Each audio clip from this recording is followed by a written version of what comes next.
जिसके सम्यक दर्शन आदि भाव प्रकट होने की योग्यता है, वो भव्य कहलाता है। अभव्य इसका उल्टा है। सर्वार्थ सिद्धि 2/7। इन भव्य तथा अभव्य भावों में जीवों की खोज करना भव्य मार्गणा है। भव्य मार्गणा के प्रकार। भव्य मार्गणा 2 प्रकार की है, भव्य और अभव्य।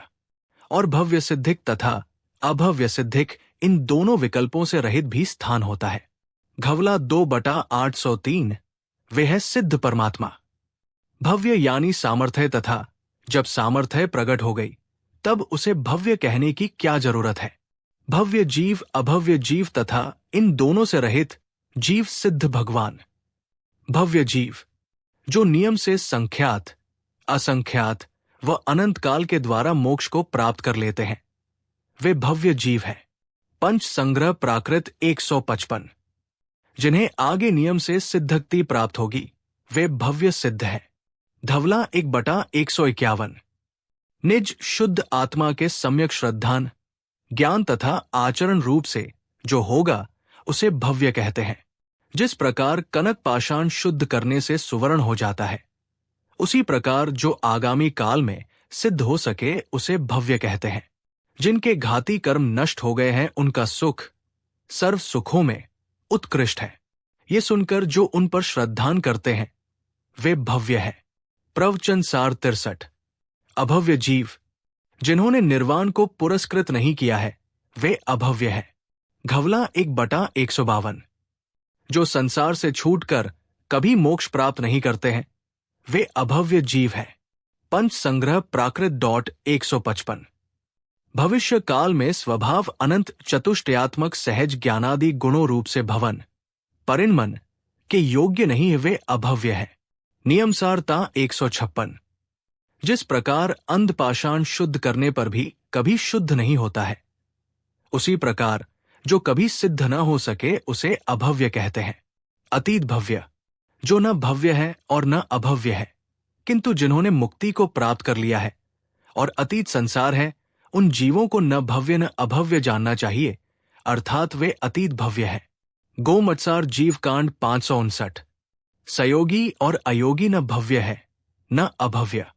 गोमत्सार जीव कांड जीव तत्व प्रदीपिका 704। सिद्ध भगवंतों को भव्य और अभव्य अपने से रहित क्यों कहा है? जो अनंत चतुष्टय को प्राप्त करेंगे उनको भव्य कहते हैं, जबकि सिद्ध तो अनंत चतुष्टय को प्राप्त कर चुके हैं, अब उन्हें कुछ भी प्राप्त नहीं करना है, अतः उनको भव्य नहीं कह सकते, तथा जिसको अनंत चतुष्टय कभी प्राप्त होंगे ही नहीं वे अभव्य है। और सिद्धों के तो अनंत चतुष्टय मौजूद है, उनको अभव्य कैसे कहें, अर्थात अभव्य नहीं कह सकते। इस प्रकार सिद्धों में भव्य अभव्य रूप भाव नहीं है। गोमत्सार जीव कांड 559। भव्याभव्य भाव शक्ति की अपेक्षा कहा गया है या व्यक्ति की अपेक्षा? शक्ति की अपेक्षा कहाँ है? जैसे जिसमें सुवर्ण पर्याय प्रकट करने की योग्यता है उसे कनक पाषाण कहा जाता है और अन्य को अंध पाषाण। उसी तरह सम्यक दर्शनादि पर्यायों की अभिव्यक्ति की योग्यता वाला भव्य तथा अन्य अभव्य है। राजवार्तिक 8/6। जो मूंग पकने सीजने के योग्य होता है उसे मूंग, तथा जो सीजने पकने के योग्य नहीं होता है उसे ठर्रा मूंग कहते हैं। जिस प्रकार मिथ्यादृष्टि सम्यक दृष्टि तथा सम्यक दृष्टि मिथ्यादृष्टि बन जाता है, क्या उसी प्रकार कभी अभव्य भव्य तथा भव्य अभव्य नहीं बन सकता है? नहीं।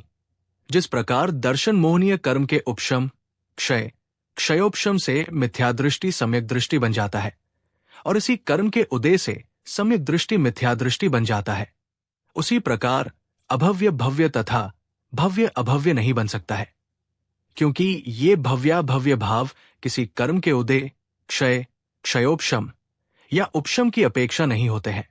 ये पारिणामिक स्वाभाविक भाव है। भव्य के 3 भेद है, निकट भव्य, दूर भव्य, दूरांदूर भव्य। निकट भव्य जो जल्दी मोक्ष जाएंगे, संख्यात काल में मोक्ष जाने वाले निकट भव्य। दूर भव्य जो बहुत काल बाद मोक्ष जाते हैं, असंख्यात और अनंत काल में मोक्ष जाने वाले। दूरांदूर भव्य जो कभी मोक्ष नहीं जाएंगे, वो दूरांदूर भव्य है। इन्हें अभव्य संभव्य भी कहते हैं। अभव्य को बांस स्त्री के समान कहा है। 24 ठाणा से भव्य मार्गणा का वर्णन पूर्ण हुआ। ये वर्णन 24 ठाणा प्रश्नोत्तर आरी का विज्ञानती माताजी से लिया है। जिनदेव की वाणी आगम वाणी।